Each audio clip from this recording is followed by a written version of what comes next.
Hey folks, this is Daniel Dayat. Thank you for showing up to How to Grow a Massive Email List.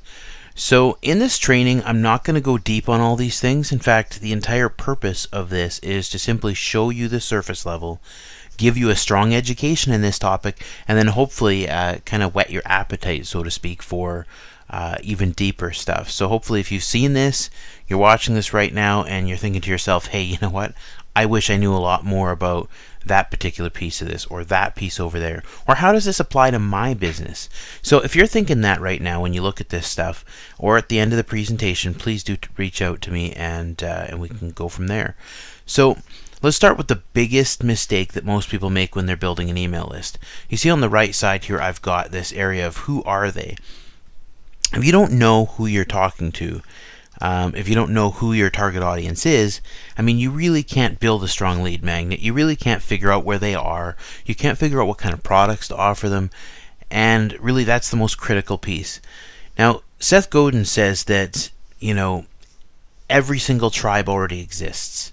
The Rastafarians weren't invented by Bob Marley, and the Beatles didn't invent teenagers. Their audiences were already there.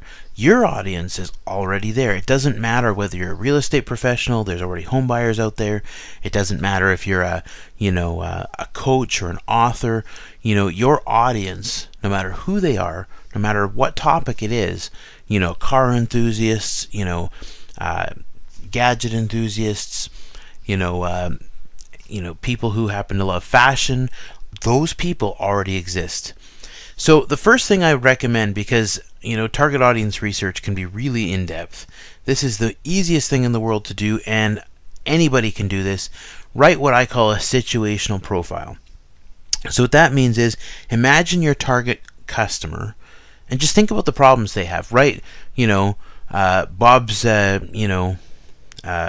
Bob currently works for a dry cleaning company, and yesterday he was driving down the road and realized that he'd really like to get more information about how he can leave that job and become something else.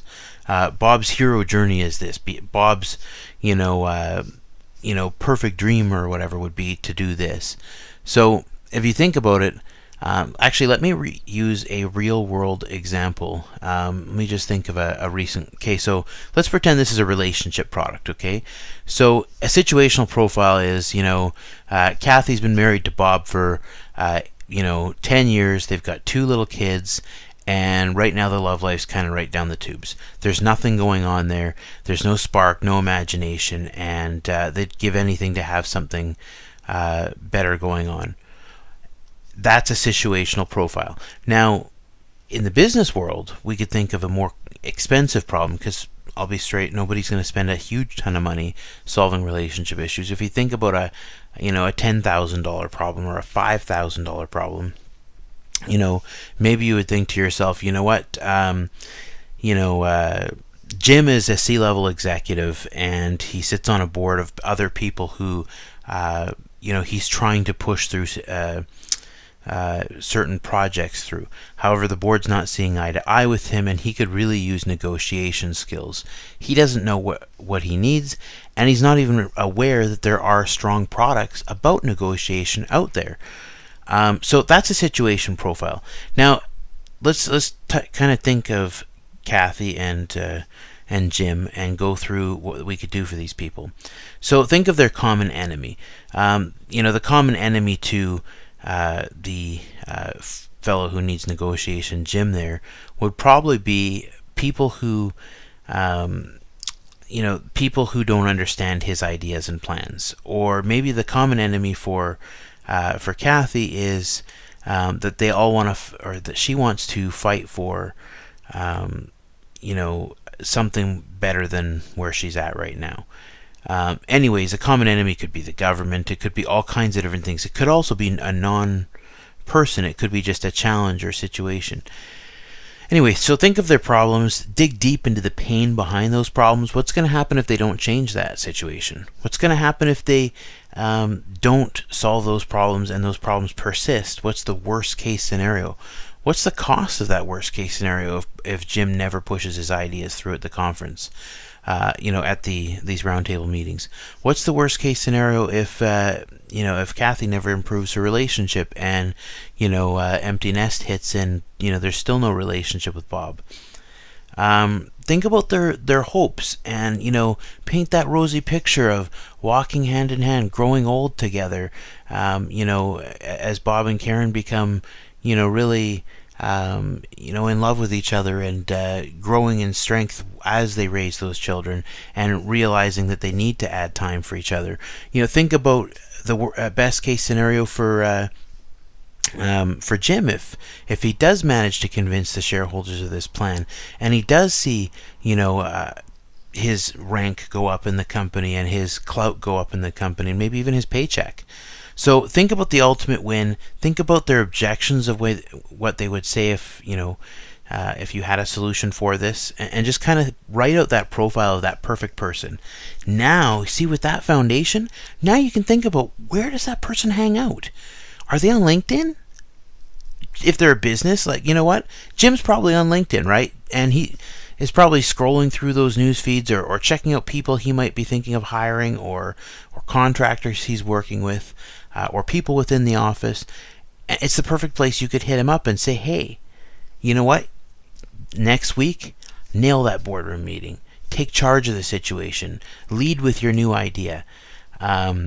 And you can reach them there, of course, whether it be through direct message or whether you could become a leader in one of the groups. There's 20,000 person groups on there.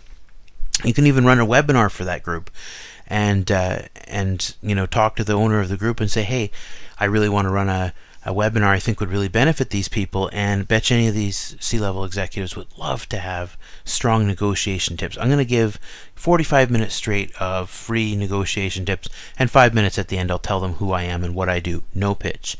And lots of group organizers would love to go for something like that. They're obviously searching on Google. They're obviously on on Facebook, and usually they state their occupation or their job title. They're certainly on YouTube, whether it be through watching music there, and you could hit them with a TrueView ad, or they're certainly on YouTube in the sense of watching other power negotiators typing in the phrases, negotiation, presentation, or whatever. And you'd see the same thing on Flickr and Pinterest, although this audience might, Jim's audience might not be on Flickr and Pinterest, but you can bet that Kathy, thinking about how Bob's not loving her much, is certainly on Pinterest, and it'd be the perfect place to show her some relationship advice. She's probably on YouTube as well. She's probably searching Google as well. She's obviously on Facebook, maybe not on LinkedIn. But you see, now you can think about where this audience is going to be if you want to reach those people with your solutions. So SlideShare is another great place. Obviously blogs, whether it be your own blog or whether it be sponsors. I could spend hours talking about how blog strategy and writing higher quality, less frequent blog posts is more powerful, and certainly guest posts on other people's blogs, leveraging those is really powerful. The other thing I found really powerful with blogs is actually interviewing people, or profiling certain people in the industry, because of course naturally they want to share it with their audience. Anyway, podcasts, I could spend hours on talking about how you can be an industry leader with a podcast. That's certainly my friend James's area more than mine, but your local chamber of commerce, if you're doing a webinar, or if you're doing, or if you've got, a new tool of the trade people can use. We'll get into lead magnets in a second, but basically, the Chamber of Commerce is always looking for resources for their teams. So definitely not a relationship advice thing for Kathy and Bob, or for Karen and Bob, but it's definitely something that that might be a great place to reach out to Jim with his negotiation challenges. Same thing with guilds or associations. So now we dive into, okay, now we know who we want, we know where they happen to hang out online, and now we have to ask ourselves, well, how can we hook them? What kind of thing would those people be interested in? So you could certainly, step in front of them with a potential joint venture opportunity if it's a business thing. Webinars work great for both audiences, whether it be a relationship webinar or a negotiations webinar. Tools of the trade. If you've got a special negotiation, self-evaluation kit, Jim might be thinking to himself, hey, I want to evaluate myself and see how good I am at this stuff. And of course, he gives his email address, and the results spit out on the other side. And traditional lead magnets, obviously, like reports, white papers, whatever. Now, obviously, if you think about Karen and Bob, and Karen wanting her relationship advice, obviously she would probably love a free report. She may even want to join a social network of other moms, struggling to to find deep meaning and connection on a special social network. Um, you know, um, what do they call it? All these different types of things. Some businesses, a notification service would work, like notifying you of new startups that have started out. But you get this idea. So the first thing you have to do is you have to figure out who your tribe is that you want to reach. Then you have to figure out where those people hang out. And then you should probably think about, do I need to give them a free piece of software where they have to give me their email address to download the software that they desperately need, and then I can back end with other services? Can I do a webinar presentation where I can deliver incredible value?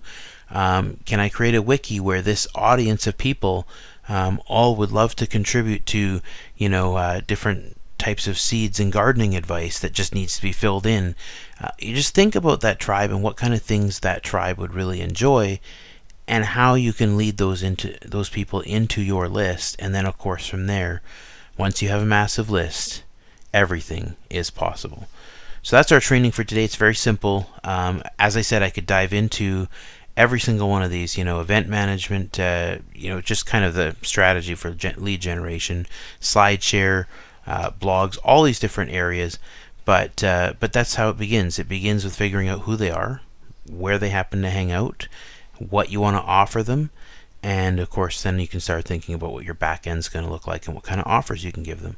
So have a great day. This is Daniel Dayette. Talk to you soon.